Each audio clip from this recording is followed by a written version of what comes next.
queridos amigos, estamos en este nuevo bloque de Agarrate Catalina y yo le dije que hoy era un día de visitas, un programa de visitas y muy especiales, por cierto. Quiero presentarles a mis invitados del día de hoy. Voy a comenzar por las damas, como corresponde, así es que voy a empezar a presentarles en esta oportunidad, quien además viene desde muy lejos, desde Venezuela, ¿sí? Ligia de Hernández, gracias por estar aquí, un placer que nos puedas visitar.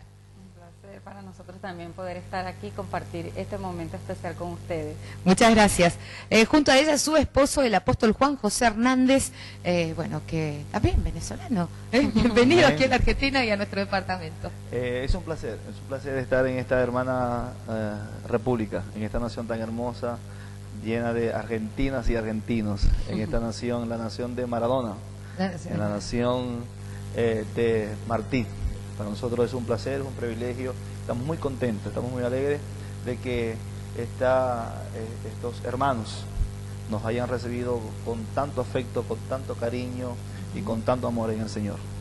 Y quiero contarles que a mi izquierda, vamos a seguir haciendo el recorrido, se encuentra el pastor Walter Lucero, que no somos de la familia, pues hay muchos luceros, pero en realidad conocido igual desde hace mucho tiempo. Muchas gracias por estar aquí, bienvenido.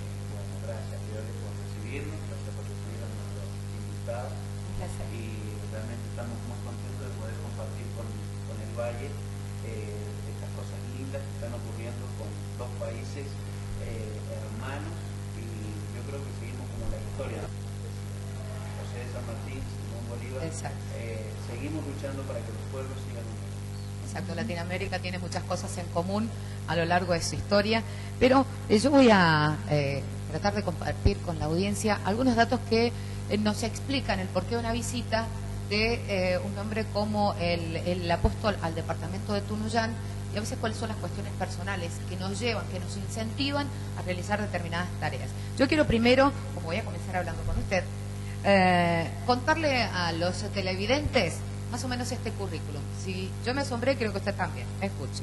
Abogado penalista, activista de derechos humanos, capitán de marina, retirado, licenciado en teología, presidente del Ministerio Internacional Un Nuevo Kairos, presidente de un consultorio jurídico, actualmente es apóstol fundador de las iglesias El Palacio de las Águilas. Usted dice, ¿cómo tiene tanto tiempo para hacer todo esto?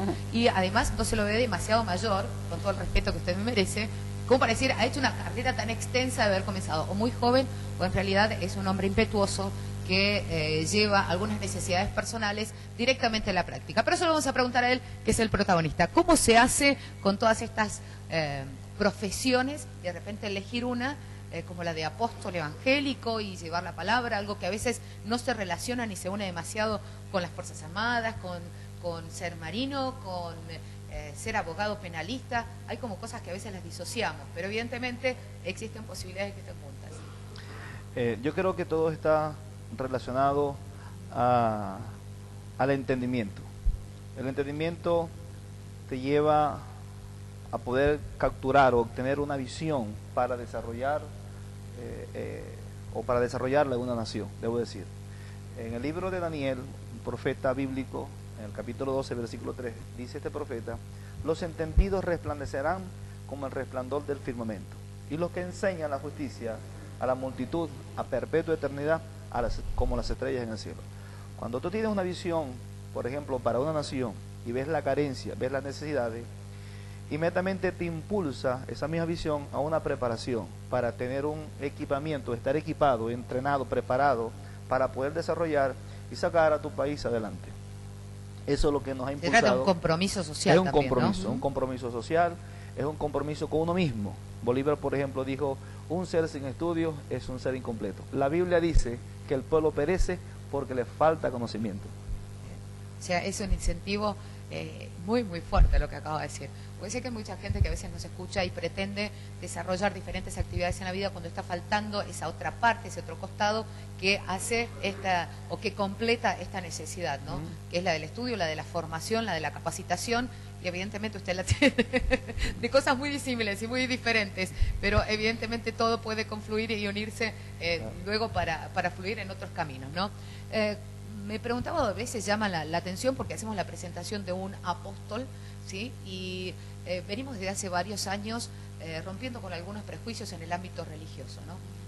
Romper con aquello que una necesidad espiritual es solamente para aquellos que se dedican inmediatamente a la lectura de la Biblia, pero el resto de la gente, el que incursiona en otros ámbitos, en la abogacía, en las ciencias exactas, en la política, es como que no estaba totalmente unido o incluido en esto.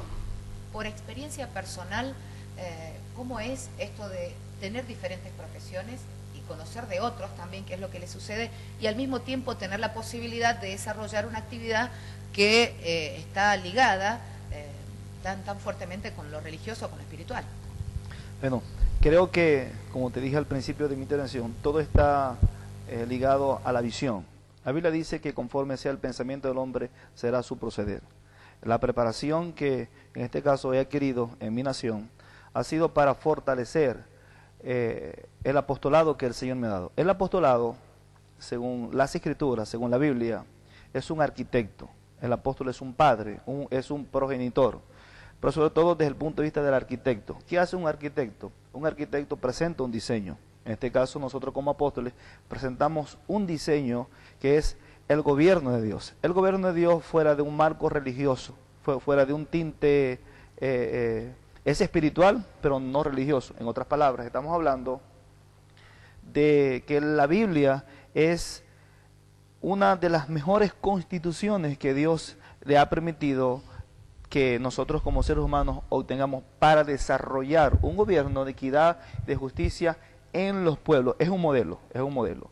Entonces, toda esta alta preparación, yo primero le doy gracias a Dios por darme esa capacidad, esa habilidad de poder, de haberme desarrollado en todas estas carreras, solo es para ser más eficaz en el llamado, sobre todo del apostolado. Como te dije, el apostolado es un arquitecto, es alguien que debe tener la habilidad, la capacidad para presentar una visión que tiene que ver con el diseño de Dios para las naciones, para los pueblos.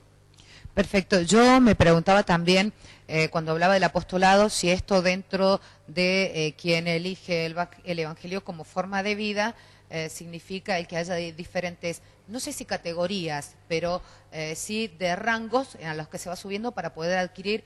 ¿Cómo se llega a ser apóstol? A ver, lo vamos a hacer más directo. ¿Cómo se llega a ser apóstol? El apostolado no se quiere por rango. Bien. O sea, no es cuestión de rango, es una asignación. El apostolado es una asignación que tiene que ver con una misión. O sea, dentro del ministerio, desde mi punto de vista teológicamente hablando, todos los ministerios tenemos la misma autoridad delegada de parte del Señor Jesucristo. Solo que el apostolado es un visionario para formar, como ya dije, la visión de Dios en el corazón del hombre y de la mujer, en el corazón de los pueblos. Dios, por ejemplo, le habló a David de un reino, y le dijo que de su reino, de su trono, levantaría un Mesías.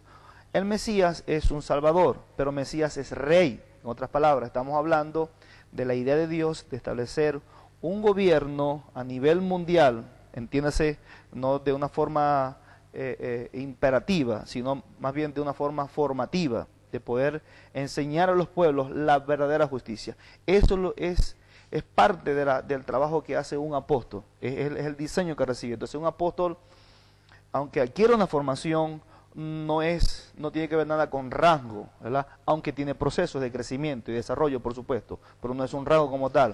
O sea, no tiene una figura piramidal. Exacto. No es una figura piramidal, es un hombre o es una mujer que ha recibido un diseño, un llamado. Dentro de ese llamado adquiere una preparación. Cuando hablamos de preparación, hablamos de espacio, de tiempo, ¿correcto? Sí, sí. Y esa preparación, por supuesto, te da la capacidad, la habilidad para desarrollar un trabajo que tiene que ver con la integración de los pueblos. O sea, hay dentro del ministerio, por ejemplo, distintas tareas que se podrían dividir entre el apostolado y otras, para poder comentarle a la gente. Digo, aquellos que no pertenecen a un ministerio, desconocen a veces, cuando escuchan hablar de un pastor o de un apóstol, no saben cuál es la diferencia y cómo es que se llega a ese punto a poder darle este título, ¿no? Por eso le preguntaba de lo del apostolado. Digo, más allá de quienes conocen, creo que lo positivo de esto, ya que tenemos la posibilidad de llegar al Valle de Uco, es que puedan conocer algunos detalles aquellos que no pertenecen, ¿sí? Que pueden sentirse incluidos o representados de acuerdo a ciertas características. Digo, cuando yo hablaba de su currículum y hablaba de su incursión en los derechos humanos, hay muchas personas en el Valle de Uco que tienen este fuerte llamado y que a veces creen de que una cosa va disociada. Vuelvo a esto de que disociamos lo que podemos llegar a encontrar a través de un ministerio y a lo que vocacionalmente también podemos hacer. Por eso eres lo que iba la pregunta, ¿no? Sí, fíjate, cuando lo miramos desde el punto de vista oriental, el apostolado es un enviado de un tribunal, de una corte.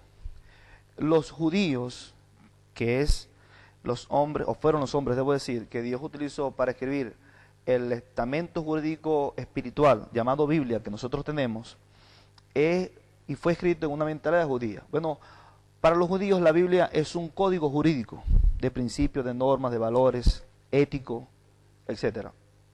Ahora, cuando el Tribunal Supremo de Israel enviaba a un maestro, a un rabino o un rabone, como ellos le dicen, dentro del periodo del inicio de lo que nosotros conocemos como Nuevo Testamento, inició o surgieron los apóstoles, que es uno enviado por un tribunal, por una corte, uno que es enviado a desarrollar una tarea, a enseñar el código jurídico del cielo a los ciudadanos, para que tengamos ciudadanía del reino, conforme a los principios y al diseño de Dios para la humanidad. En otras palabras, estamos hablando de una persona altamente preparada para tratar con todos los estratos sociales de una comunidad, de una nación. Por ejemplo, el apóstol Pablo fue enviado como apóstol, como servidor de una corte suprema de Israel, del Sanedrín, del Senado de Israel, en este caso de los apóstoles que conformaban el periodo de lo que conocemos hoy día como el Nuevo Testamento. Este apóstol era un hombre altamente preparado, era un letrado, no simplemente era un hombre que tenía pasión por pastorear a las personas y presentar a Cristo desde el punto de vista religioso, espiritual, sino presentar a Cristo como el Salvador de los pueblos, como el Maestro, como el Rey, que tiene un verdadero carácter de justicia y una visión global, única, equitativa para los pueblos, para las naciones. Pablo era bilingüe y era, dice la Biblia, fariseos de fariseos. En otras palabras, Pablo adquirió uno de los títulos más grandes de la época. Era como un fariseo de fariseo, era como decir acá, no sé, en Argentina, pero en Venezuela es como decir un magistrado de la Corte Suprema de Justicia. Eso era Pablo, era un rabino, era un doctor en leyes. Cuando miramos este asunto del apostolado desde esta perspectiva, nos salimos un poquito del marco religioso sin dejar de ser espiritual. Y empezamos entonces a ver el Evangelio bajo la cosmovisión del reino de Dios. Dios es Rey de reyes, dice la Biblia en Apocalipsis, y Señor de señores. Si eso lo tuviésemos que traducir al lenguaje actual, pudiéramos entonces traducir lo que Cristo es el presidente de presidentes y es el magnate de los magnates. Es como para ir aclarando un poco la situación. Por eso quiero contarles de que a través de los ministerios y de este tipo de recorrido que hacemos por diferentes profesiones, actividades, y esto de tratar de confluir también a través de un ministerio, desde esta invitación que hice en el día de hoy, ustedes, quizá muchos de los que nos están viendo y escuchando, conocerán a Doris Salas, ¿sí? Que es parte de sus ministerios. Sí, ¿no? Es uno de nuestros pastores, y es salmista, es cantante, de música tropical. Bien, así es que yo le voy a proponer ahora, para hacer una pequeña pausa entre esta charla que estamos realizando tan interesante, que podamos escuchar un poco de la música de Doris Salas, ¿sí? Para que usted conozca también, bueno, y para todos los músicos que están siempre invitados a conocer esta nueva opción que de repente también puede llegar a cambiar sus vidas. Cuando quieran, desde el control, vamos con las imágenes.